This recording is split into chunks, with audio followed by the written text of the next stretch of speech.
De tous les organes du corps humain, la langue est vraiment particulière, car c'est la seule qui peut déformer la réalité. Ainsi, beaucoup périront à cause de leurs propos, car il y a là une grande injustice à mentir ou médire. La langue d'un individu est donc un excellent moyen pour le profiler, car le croyant authentique se reconnaît justement à ses paroles véridiques, lumineuses et justes, tandis que l'hypocrite a son propos maléfique, ténébreux et mensonger. Il existe plusieurs degrés dans la médisance, et le premier, c'est celui de ceux qui gratuitement parlent en mal des autres, sans spécialement les connaître à travers un vécu. Je les appelle les hypocrites potentiels. Ceux qui sont disposés à trahir, car étant d'excellents réceptacles pour le qarin. Quelle triste époque que nous vivons de nos jours. Une personne se fait agresser dans le métro et personne n'est là pour la défendre, comme si les gens n'étaient plus disposés à réceptionner le qarin angélique de victimes afin de les protéger de l'injustice et de l'oppression.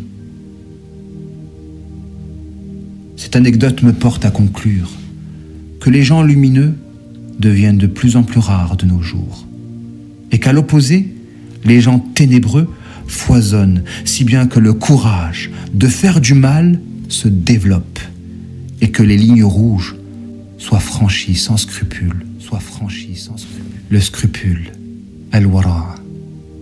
J'ai médité longuement cette notion, et j'ai remarqué que rares étaient ceux qui étaient dotés de cette vertu, car elle implique justement une crainte des détails, ces fameux détails qui font toute la différence dans le jugement et l'appréciation, mais que l'on omet volontairement de mentionner pour se donner bonne conscience quand on veut déformer un portrait. Au jour du jugement dernier, eh bien les détails seront exposés, et ce jusqu'à la moindre intention. Et ceux qui ici-bas trompaient à travers des formes et des globalités déformantes subiront de plein fouet une douloureuse malédiction. Aujourd'hui, les gens lâchent leur langue sans scrupule, alors que demain, au jour des comptes, ils devront payer pour tous les écarts qu'ils auront générés entre la réalité et leurs propos. Car derrière le mensonge, il y a une injustice, celle de ne pas mettre en phase un propos avec la réalité. Mais plus grave que le mensonge, la médisance. Car elle possède quelque chose de maléfique, étant donné qu'elle a pour vocation de déformer une réalité, de sorte de briser des liens sacrés. Voire de faire perdre la confiance en soi, car à trop parler en mal de quelqu'un en sa présence, on le pousse à se conformer à l'image négative que l'on se fait de lui. Et c'est pourquoi les salafs disaient que les médisants sont pires que les sorciers. Le second degré est celui de ceux qui, à travers la médisance, aspirent à se venger d'une blessure de l'amour-propre jusqu'à s'identifier au diable, subhanallah. Si aujourd'hui, les gens ne parviennent même pas à surmonter l'épreuve d'une rupture amoureuse, au point de changer du tout au tout, jusqu'à puiser dans l'intimité de quoi poignarder, alors dites-moi, qu'en sera-t-il demain quand l'antéchrist viendra, Une simple rupture amoureuse et l'on passe de la croyance à la mécréance, de l'amour à la haine, de la poésie à la médisance. C'est pourquoi j'ai coutume de dire que la vie est trompeuse, car les formes cachent souvent les réalités. Et ce sont les épreuves qui font justement remonter à la surface les vraies natures. Alors de grâce, mes frères et sœurs, de grâce, craignez Allah. Car si aujourd'hui, vous vous associez avec le diable à la moindre difficulté, alors qu'en sera-t-il demain quand l'antéchrist viendra? Au fond, ce n'est pas la médisance qui est blessante, c'est plutôt la trahison. Car il n'est pas équitable de regarder aujourd'hui un individu à travers le prisme de la haine, pour ensuite le salir et le déshonorer, alors qu'avant la rupture, ce même regard était d'amour et l'individu, toujours le même. on change et l'on juge une personne qui ne change pas, sans se rendre compte que c'est notre propre changement qui nous pousse à juger. Pour se donner bonne conscience, on préfère fermer les yeux sur ses propres tares, et ce, en montrant du doigt celle des autres. C'est pourquoi le médisant n'est à vrai dire qu'un individu qui aspire à briller en écrasant par sa langue, alors que sa vie n'est qu'un témoin de son hypocrisie et de son incapacité à briller par ses propres actes. Subhanallah. Mais ont-ils la foi, ces gens qui condamnent les autres alors que ce qu'ils font est pire, Mais je ne m'inquiète pas, car je reste convaincu qu'une médisance ne peut altérer l'image d'un croyant dans le cœur d'un autre croyant.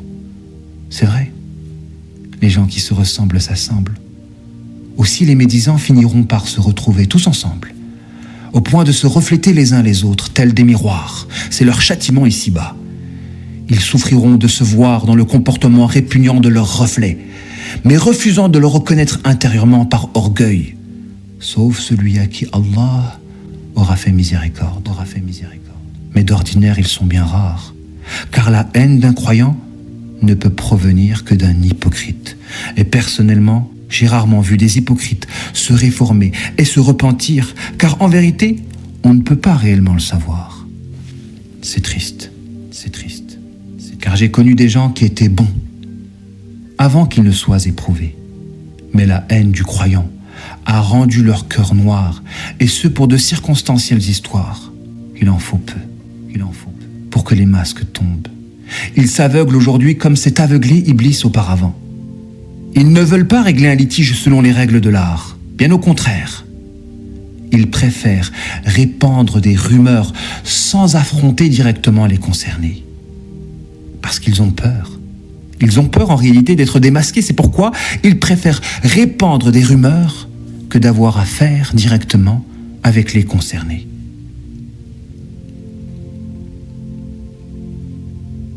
Dans ce sens, leur but n'est pas de trouver des solutions.